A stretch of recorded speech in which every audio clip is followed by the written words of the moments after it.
السلام عليكم ورحمة الله وبركاته. ازيكم حبايبي، عاملين ايه؟ يا رب تكونوا بخير. النهارده هنعمل مع بعض اكله سهله وسريعه وعلى قد ايدينا. هنعمل صينيه بطاطس بالاجنحه.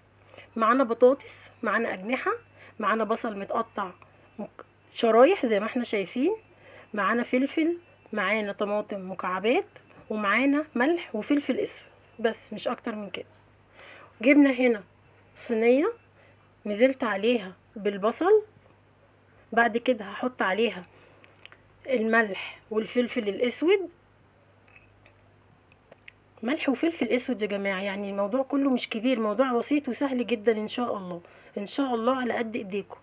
وهفضل ادعك كده البصل بالملح والفلفل الاسود لحد ما تدبل معايا. بعد كده هنزل بالطماطم، وهنزل بالفلفل اللي انا مقطعاه حلقات برضو بالشكل ده، وهقلب بقى كله مع بعضه، البصل بالطماطم بالفلفل بطبعا التوابل اللي احنا حطيناها.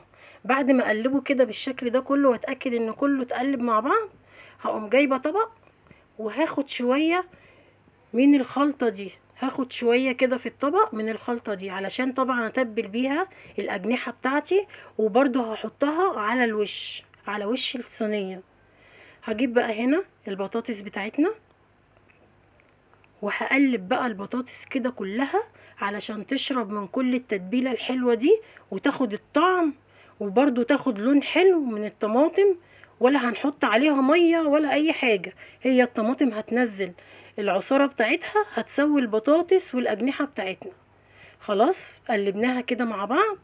هنسوي بقى الصينيه كده بتاعتنا ونرصها كده بالشكل ده، ونحاول نخلي على وشها شويه من الطماطم اللي احنا مقطعينها دي والتتبيله بتاعتها. رصينا كده، هساوي بس معاكم كده الصينيه وبس.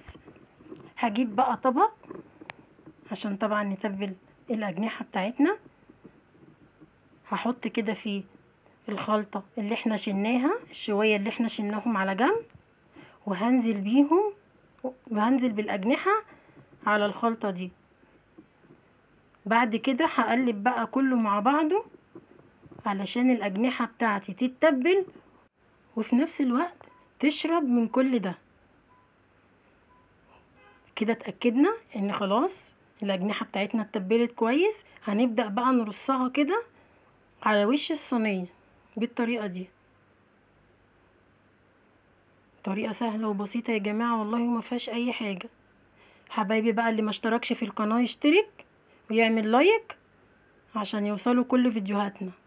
ومش مش عايزاكم تنسوا بقى تقولوا لي رأيكم في التعليقات ايه، عايزة اشوف رأيكم في التعليقات يا حبايبي.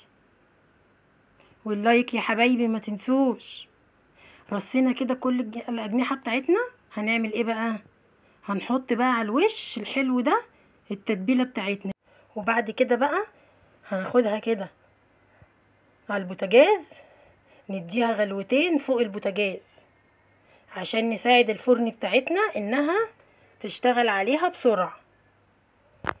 اهو حطينا كده التتبيلة على الوش بالطماطم الحلوة بالبصل بالفلفل. يلا بينا هنحطها بقى على البوتاجاز. طبعا بقى هنغطيها او نحط عليها فويل اللي يعجبكم اللي موجود، وتاخد الغلوتين بتوعها وتدخل الفرن تستوي من تحت شوية، وبعد كده هنحطها تحت الشواية عشان تاخد اللون بتاعها الجميل. يا رب تعجبكم. وادي شكلها بعد ما خرجناها من الفرن. بتمنى تجربوها وتدعوا لي بقى دعوة حلوة مع اللايك يا حبايبي، اوعوا تنسوا. كده ده شكلها النهائي. يلا بينا بقى نغرفها في الطبق بتاعنا.